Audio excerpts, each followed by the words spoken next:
So firstly sir, good to see you. काफ़ी अच्छा लगता है आपको जब भी मैं देखता हूँ। I feel very good. Thank जो you. भी आपके किरदार है, and specially I always tell you my mom is your very big fan. Thank you. Whenever he sees Anupama, and to be very honest, your role in Anupama is very good. मैं देखता हूँ, अब real life में भी I have seen you, real life also seen you, the people loves your character. Vanraj Shah की मैं बात करूँ, वनराज शाह को इतना प्यार मिलता है, and it's been like more than 2 years, and the quality in the Vanraj Shah, the young Vanraj Shah, the mid age Vanraj Shah, and OTT में भी आए थे, उसमें भी एक अलग किरदार था वनराज शाह का। Tell us something about Vanraj Shah. There is something about Vanrasha, surely, or probably that something about Vanrasha was the reason for me to also sort of say yes to this show, because मुझे राजन ने शुरू में बोल दिया था कि ये पहला ऐसा ग्रे कैरेक्टर होगा जो शो का हीरो है। अदरवाइज टेलीविजन में बहुत ही टिपिकल जो हीरोज़ होते हैं वो एकदम good boys and Yes. Too good to be true वाला होता है। बट ये पहला ऐसा हीरो होगा जो ग्रे होगा, जो थोड़ा सा उसमें नेगेटिव स्ट्रीक होगा। तो मुझे ये बात बहुत अच्छी लगी थी, और जब मुझे कैरेक्टर का वन लाइन सुनाया था तो मुझे लगा कि बॉस ये कैरेक्टर जो है ना, ये कैरेक्टर आइकॉनिक बन सकता है। Yes.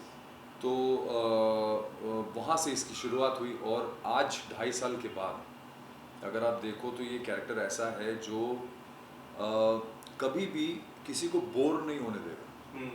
क्योंकि ये कब क्या सोच रहा है, क्या कर रहा है, या क्या कर सकता है, ये कभी कोई प्रिडिक्ट नहीं कर सकता है। Right.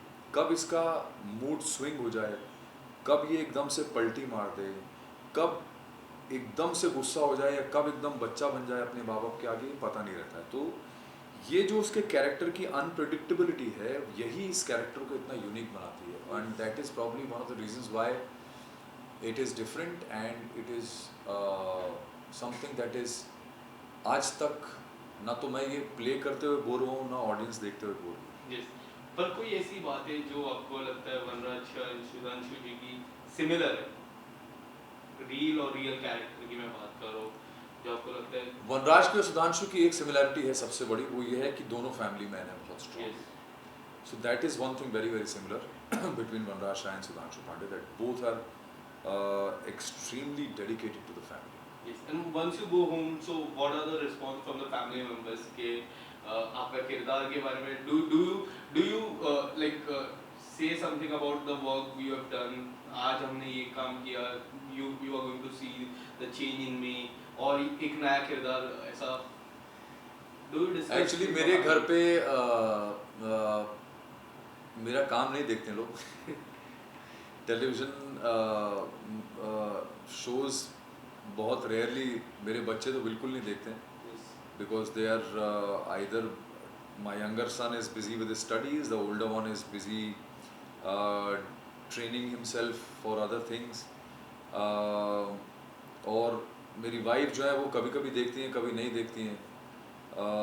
तो बहुत रेगुलर तो नहीं देखते हैं, लेकिन हाँ कभी कभी मुझे ऐसा कहीं से 2-4 मैसेजेस आ जाते हैं कि अरे आपका वो सीन बड़ा अच्छा था, वो सीन बड़ा अच्छा था।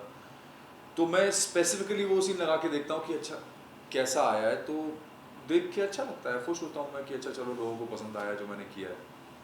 एंड कभी कभार ऐसा होता है कि कोई सीन जो मैंने परफॉर्म किया हो, जो मुझे लगता था कि ऑन पेपर जैसा था, मैंने उससे बिल्कुल ही अलग किया है उसको। Yes. एक अलग अपना उसको एज दिया मैंने, तो मैं स्पेसिफिकली वो सीन देखता हूँ कि how it has turned out, because for me it is a learning process also. Right. You know, playing Vanrasha is not just about playing Vanrasha, it is also about exploring a mind into directions that I have not delved into.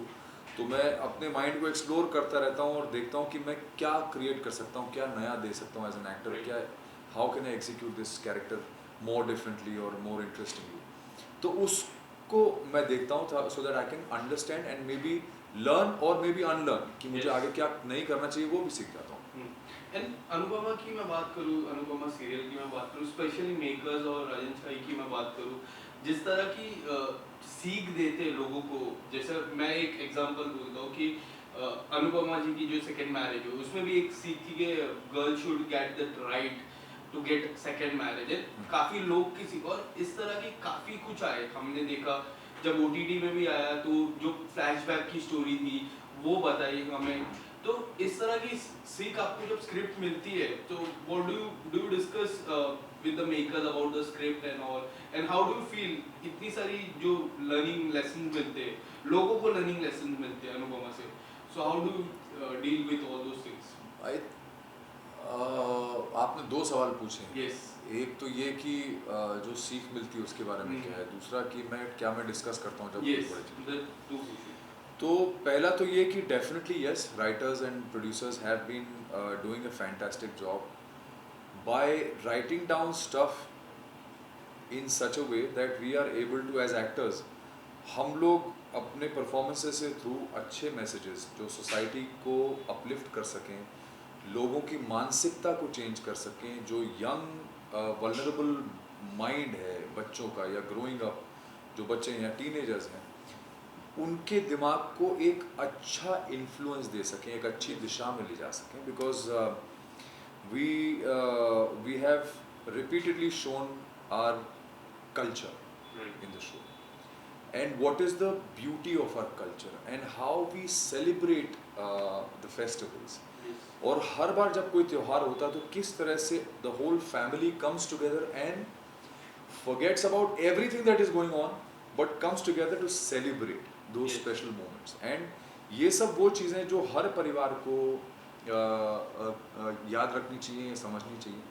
Because in the and family तो family होती है and you should not miss your special moments, the special days, festivals हैं, birthdays हैं, anniversaries हैं, या जो हमारे culture से रिलेटेड चीज़ें हैं, या जो ऐसी चीज़ें हैं जो जिसमें हम कोई सोशल मैसेज दे सकें कि बच्चों की पढ़ाई लिखाई पे कैसे ध्यान देना चाहिए, या बच्चों को बात करना बड़ों से आना चाहिए, कैसे बड़ों की रिस्पेक्ट करनी चाहिए, कैसे छोटों से पेश आना चाहिए। हर तरह की चीज़ हम लोगों ने उसमें पोर्ट्रे की है और हम लोग रेगुलरली करते आ रहे हैं। और वो इसके लिए मैं I would thank the writers and the producers to be constantly giving out a good message to the society. Second, हाँ, जब कुछ बड़ा होता है, जब कुछ बड़ा होता है, कोई बड़ा चेंज होता है या बड़ी कोई कहानी आती है, तो जैसे आपने बोला कि वेब सीरीज़ में हमने मेरा एकदम अलग लुक था, मैं यंग था, उसमें 18 साल पुरानी कहानी दिखाई गई। तो उसके लिए yes there are creative discussions, और ऐसा नहीं कि क्रिएटिव डिस्कशन अदरवाइज नहीं होता। बहुत बार ऐसा होता है कि कुछ चीज़ें लिख के आती हैं जिसमें मुझे कुछ ऑब्जेक्शंस होते हैं, तो मैं क्रिएटिव्स के साथ बैठता हूँ, डायरेक्टर से बात करता हूँ, और जो हम लोग एक म्यूचुअल अंडरस्टैंडिंग पे आते हैं उसके हिसाब से उसको करेक्ट भी करते हैं या चेंज करते हैं। क्योंकि कई बार ऐसा होता है कि राइटर कुछ चीज़ें लिख जाते हैं और वो अपने हिसाब से लिखते हैं, बट मुझे ऐसा लगता है कि मैं एग्जीक्यूट करूँगा ये, तो शायद इसका जो मीनिंग है या इम्पैक्ट है वो अलग किस्म से पड़ेगा। तो मैं उसको अपने हिसाब से थोड़ा सा मॉडिफाई करके या उसको टोन डाउन करके मैं एग्जीक्यूट करता हूँ। तो ये सब चीज़ें होती हैं कि जब कोई भी चेंज आता है, बड़ा चेंज आता है, तो हम लोग क्रिएटिव डिस्कशंस करते हैं, बातचीत होती है, and when we mutually agree upon something then we take it forward. OTT की मैं बात करूँ, नाउ हॉटस्टार हमेशा whenever you want you can see the Anupama. एक जो फर्क आया है, जब हम आज से 15 साल या 10 साल बैक पीछे चले गए, तो यू हैव दिस 9:30 बजे रिपीट 11 बजे and then the fresh show, and now कभी भी you can switch on the TV, you can see the Hotstar Anupama. And हमेशा मैं देखता हूँ जब भी हॉटस्टार ऑन करे, when we scroll down the first जो सजेशन रहता है वो अनुपमा रहता है, और काफी लोगों को रहता है। वो जो फर्क आया है ओटीटी का फर्क, ओटीटी पे भी गया, ये जो चेंज आया है ओटीटी का, कितना लगता है आपको कि कितना फर्क as an actor, as an producer, as an makers, ये जितने भी लोगों की फर्क कितना दिखा है, डिफरेंस? देखिए, मुझे ऐसा लगता है कि टेलीविजन की ऑडियंस अलग है और ओटीटी की ऑडियंस अलग है। टेलीविजन एक मिडिल क्लास मीडियम है और हम सब उसी मिडिल क्लास से आते हैं। yes. हमारी सबकी पैदाइश परवरिश उसी मिडिल क्लास में हुई, इंडिया का मिडिल क्लास जो है it's the largest Yes. Section of the society, और यही मिडिल क्लास है जो हमारी देश की संस्कृति को, संस्कारों को संभालता भी है और आगे पास ऑन भी करता है। तो हमारे मिडिल क्लास को केटर करने वाला टेलीविज़न है, और इसीलिए टेलीविज़न इतना सक्सेसफुल है, और टेलीविज़न से बड़ा कोई मीडियम नहीं हो सकता है। Yes. फिल्म्स का अपना एक ऑडियंस होता है, बहुत वो लार्जर देन लाइफ है, बट ये एक वो चीज़ है जो दाल रोटी की तरह है, जो इंसान को रोज़ चाहिए। Yes. ये स्टेपल फूड है, ये स्टेपल डाइट है।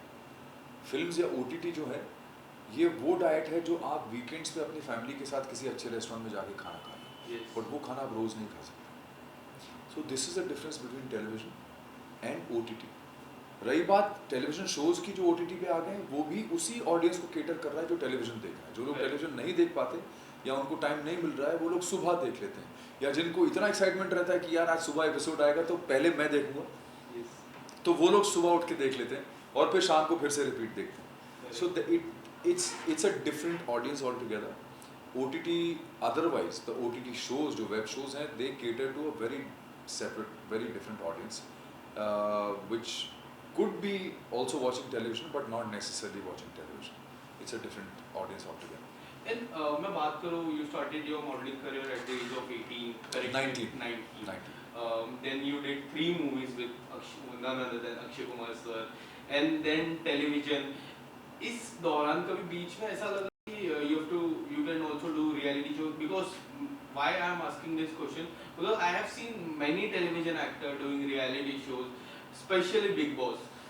मैं बिग बॉस से शुरुआत करूँगा कि कभी आपको लगा कि you should do reality shows, something like Big Boss? देखिए, मेरा एक पर्सनल ओपिनियन है, a lot of people may not like it, but I want to say it, that it has been over 2 decades since I have been working. Yes.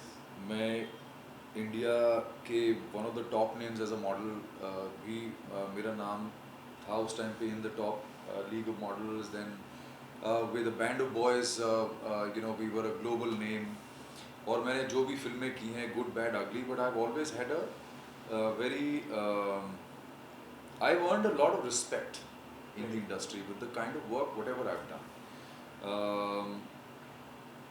And till date, my only hunger is to earn respect Yes. with my work. A show like you mentioned, Big Boss, is not something that somebody like me can be a part of, because I would not want some random guys to come on the same platform as I have. Yes. जो जिन्होंने काम किया भी हो या नहीं भी किया हो, या कोई भी कहीं से भी उठ के आएगा, and just because they are in the same premise as me, tomorrow they can speak to me badly because that is the format of the show. Yes. Tomorrow they can maybe abuse me or talk to me disrespectfully because that is the format of the show, Yes. right? So I am not cut out for that. I don't need it. I don't need to be a part of that. So I personally feel that even if I have to do very small work in my life, I would do it, but I would never become a part of a show like a Big Boss, because that has got to do with my self-respect and dignity, which I would never lose at the cost of creating entertainment for somebody else. So that is something that I'm not cut out for. Yes. And lastly, before ending of this conversation, what would you like to say to your fans who has loved you so much, especially the moms? I'll pick my mom also. My mom also. Tell us something about your fans. A message to your fans. The message to my fans is very simple. आप लोग हैं तो हम हैं, या मैं हूँ. आप लोगों का प्यार है तो मुझे इंस्पिरेशन है, और आप लोग जब तक प्यार देते रहेंगे तब तक मेरे जैसा एक्टर काम करता रहेगा, क्योंकि मेरे लिए कुछ भी करना तभी पॉसिबल है जब आप लोग का प्यार और आप लोगों का आशीर्वाद मुझ तक आता रहेगा. So please keep giving your love always to me and to my work, and I promise you that I'll keep giving you better and better entertainment all my life. Thank you so much, thank you.